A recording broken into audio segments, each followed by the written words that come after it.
بسم اللہ الرحمن الرحیم۔ ایک بزرگ ابو عامر رحمۃ اللہ علیہ اپنا واقعہ بیان کرتے ہوئے کہتے ہیں کہ ایک دفعہ میرے گھر کی دیوار گر گئی اور پھر اس کو بنانے کے لیے کسی مزدور کی ضرورت تھی، تو میں مزدور کی تلاش میں نکلا اور چوراہے پر پہنچا جہاں کئی مزدور کام کے لیے بیٹھے تھے، اور ان میں سے ایک آدمی جو نوجوان تھا اور وہ سب سے الگ ایک کونے میں کھڑا تھا۔ میں نے اس نوجوان سے پوچھا، کیا تم مزدوری کرو گے؟ نوجوان نے کہا، ہاں میں کروں گا۔ میں نے کہا کہ گارے کا کام کرنا ہوگا۔ وہ بولا، کوئی نہیں، میں کر لوں گا، بس میری 3 شرائط ہیں، اگر وہ آپ کو قبول ہوں تو میں کام کرنے کے لیے تیار ہوں۔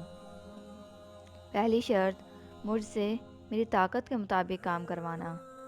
دوسری، میری محنت کے مطابق مجھے معاوضہ دینا۔ تیسری، نماز کے وقت نماز ادا کرنے سے نہیں روکو گے۔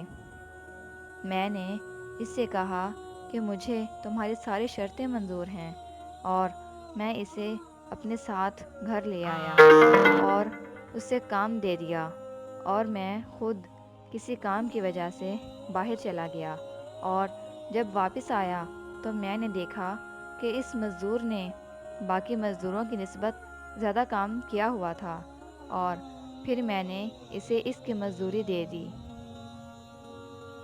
اور وہ چلا گیا۔ پھر اگلے دن میں اسی جگہ گیا، مگر وہ مجھے کہیں بھی نہ ملا۔ میں نے ہر جگہ اس کو تلاش کیا، مگر کہیں نظر نہ آیا۔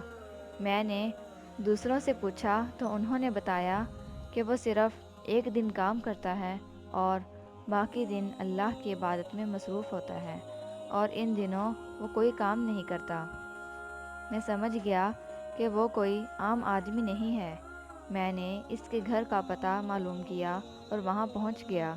وہاں جا کر کیا دیکھا کہ وہ نیچے زمین پر لیٹا ہوا تھا اور بخار میں تپ رہا تھا۔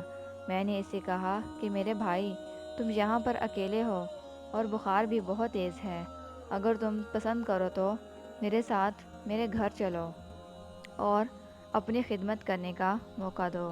پہلے تو اس نے انکار کر دیا، مگر میرے مسلسل اصرار کرنے پر وہ مان گیا۔ اس نے میرے سامنے ایک شرط رکھی کہ تم مجھے کھانے کو کوئی چیز نہ دو گے۔ میں نے یہ شرط قبول کر لی اور میرے ساتھ میرے گھر آ گیا اور 3 دن قیام کیا، مگر ان دنوں میں اس نے کچھ نہ کھایا اور نہ مجھ سے کچھ مانگا۔ چوتھے دن اس کو بخار بہت زیادہ تیز ہو گیا اور مجھے اپنے پاس بلوایا اور کہنے لگا کہ شاید اب میرے پاس وقت بہت کم ہے، میری اس وصیت پر عمل ضرور کرنا کہ جب میں فوت ہو جاؤں تو میرے گلے میں رسی ڈال کر گھسیٹتے ہوئے باہر لے جانا اور اپنے گھر کے ارد گرد چکر کاٹنا، اور یہ بات کہنا اونچی آواز میں کہ اللہ کی نافرمانی کرنے والوں کا یہ حال ہوتا ہے، شاید اسی طرح میرا رب مجھے بخش دے اور معاف کر دے۔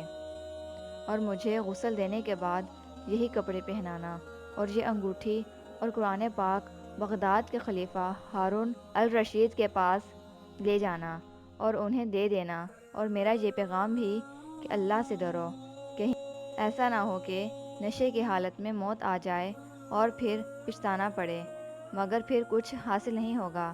وہ نوجوان یہ وصیت دے کر فوت ہو گیا۔ میں کافی دیر تک غم زدہ رہا، مگر پھر اس کی وصیت پوری کرنے کے لیے میں رسی لے کر آیا، اور جب رسی اس کے گردن میں ڈالنے لگا تو غیب سے آواز آئی کہ اس کے گلے میں رسی نہ ڈالنا، کیا اللہ کے اولیاء سے ایسا سلوک کیا جاتا ہے؟ یہ سن کر میں خوف میں آ گیا اور اس کے پاؤں پر بوسہ دیا اور اس کو دفن کر دیا۔ اس کی تدفین کے بعد میں جب فارغ ہو گیا تو میں قرآن پاک اور انگوٹھی لے کر خلیفہ کے محل کی طرف روانہ ہوا، اور وہاں پہنچ کر میں نے ایک کاغذ پر اس کا واقعہ لکھا اور محل کے وزیر کو دے دیا۔ جب میں اندر جانے لگا تو اس نے مجھے ڈانٹ کر باہر بیٹھا دیا اور کاغذ لے گیا، اور میں باہر بیٹھا رہا۔ آخر کار خلیفہ نے مجھے اندر بلوایا اور کہنے لگا کہ کیا میں اتنا ظالم ہوں کہ مجھ سے براہ راست بات کرنے کے بجائے ایک رکے کا سہارا لینا پڑا۔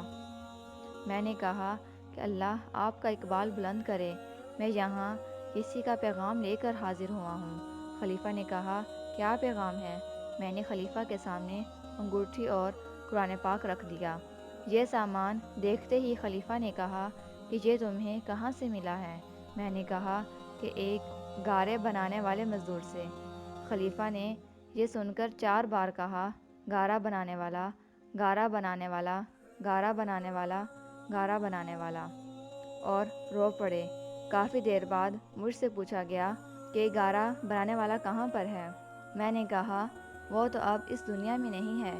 یہ سن کر خلیفہ بے ہوش ہو گیا اور کئی گھنٹے گزرنے کے بعد خلیفہ کو ہوش آیا۔ ہوش میں آتے ہی خلیفہ نے کہا تم مجھے اس کی قبر پر لے جاؤ گے؟ میں نے کہا جی ضرور۔ پھر خلیفہ نے کہا کیا اس نے مرنے سے پہلے تجھے وصیت دی تھی؟ میں نے نوجوان کی وصیت بتا دی اور اس کا پیغام بھی دے دیا۔ یہ سن کر خلیفہ اور غمزدہ ہو گیا اور اپنے کپڑے چاک کر ڈالے اور کہنے لگا اے مجھے نصیحت کرنے والے، اے میرے شفیق، اے میرے ہمدرد۔ کئی ایسے القابات اس نوجوان کو خلیفہ نے دیے اور مسلسل روتا رہا۔ میری پریشانی میں اور اضافہ ہو گیا کہ خلیفہ ایک مزدور کے لیے اتنا غمزدہ کیوں ہے۔ جب رات ہوئی تو خلیفہ نے کہا مجھے اس کی قبر پر لے چلو۔ نے ساتھ ہو لیا اور خلیفہ میرے پیچھے پیچھے اپنا منہ چھپا کر چلنے لگا۔ جب ہم قبرستان پہنچ گئے تو میں نے ایک قبر کی طرف اشارہ کیا کہ یہ اس نوجوان کی قبر ہے۔ خلیفہ اس کی قبر پر زور زور سے رونے لگا اور کچھ دیر بعد بولے یہ نوجوان میرا بیٹا تھا، میری آنکھوں کا ٹھنڈک اور جگر کا ٹکڑا تھا۔ ایک دن یہ رقص کی محفل میں گم تھا کہ مکتب میں کسی بچی نے یہ آیت کریمہ کی تلاوت کی، کیا ایمان والوں پر ابھی وہ وقت نہیں آیا کہ ان کے دل جھک جائیں اللہ کی یاد میں؟ جب یہ آیت میرے شہزادے نے سنی تو اللہ کے خوف سے کانپنے لگا اور یہ پکار پکار کر کہنے لگا کیوں نہیں، کیوں نہیں۔ یہ کہتے ہوئے وہ محل سے چلا گیا اور اس دن سے اس کے بارے میں کوئی خبر نہ ملی، یہاں تک کہ آج تم نے اس کے مرنے کی اطلاع دی ہے۔